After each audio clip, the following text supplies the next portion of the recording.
Qu'est-ce que je vais faire quand tu seras Tel un jeune, tu marches vers un avenir incertain et à chacun de tes pas, tu expérimentes de nouvelles aventures. Tu ris, tu pleures, tu tombes en amour et tu penses que cette relation va exister pour toujours. Tu as sûrement des amis avec qui tu t'amuses, évidemment. Il y a les plus importants, ceux avec qui tu fais des mauvais coups ou avec qui tu fais la fête toute la nuit. Ceux-là, on les compte sur les doigts d'une main. En tant qu'étudiant, comment ne pas procrastiner? Les textos et les jeux vidéo font faire du sport à tes doigts et anéantissent à ton apprentissage de la langue française. Mais là-dedans, il y a aussi les tâches ménagères qui font plaisir à tes parents, les mêmes qui selon toi sont toujours sur ton dos. Ton corps change, des jolies pustules poussent sur ton visage, et malheureusement tu commences à te maquiller pour essayer de tout camoufler. N'écoutant que tes pulsions d'ado, tu te dis trop souvent, YOLO! Tu as l'impression que le monde entier est contre toi, et tu te poses souvent des questions, beaucoup de questions, et chez certaines personnes, ces questions deviennent plus angoissantes.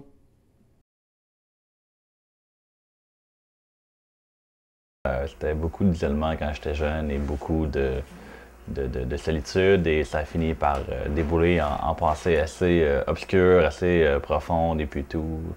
Je pourrais dire que c'est ça, ça a fait que je dirais que j'étais assez reclus sur moi-même puis j'avais un très petit cercle d'amis puis étant donné que j'étais assez isolé, ça fait que je finis par toucher le fond.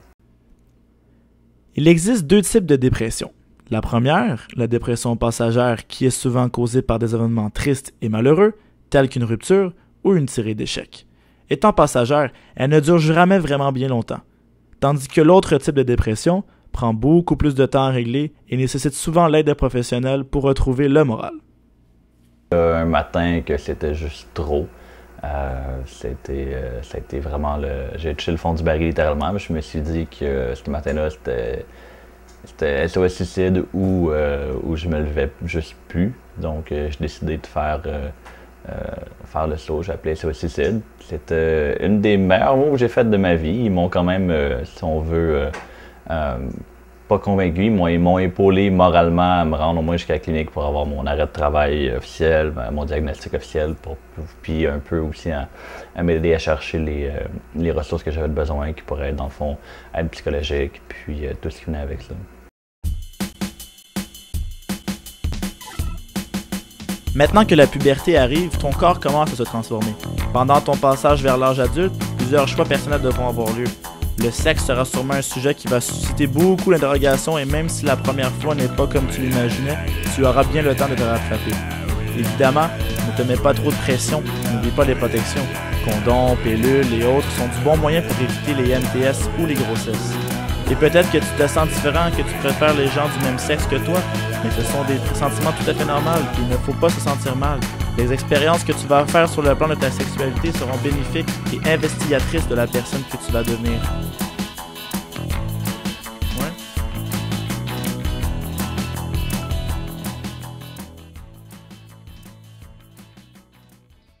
Puis avec les troubles alimentaires qui ont commencé, comme là, je suis plus capable de me regarder dans un miroir, je veux plus aller magasiner, puis on dirait que j'ai perdu la perception de moi-même, on dirait que je suis plus capable de me percevoir, puis je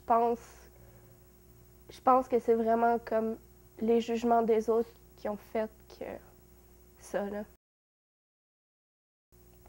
Parce que il y a comme 1 an exactement, j'ai commencé à suivre le programme de troubles alimentaires de l'Université McGill.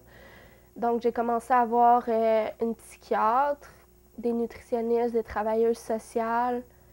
Puis j'ai commencé à faire partie du groupe. Puis dans ce temps-là, il y a 1 an, j'avais comme pas du tout d'amis.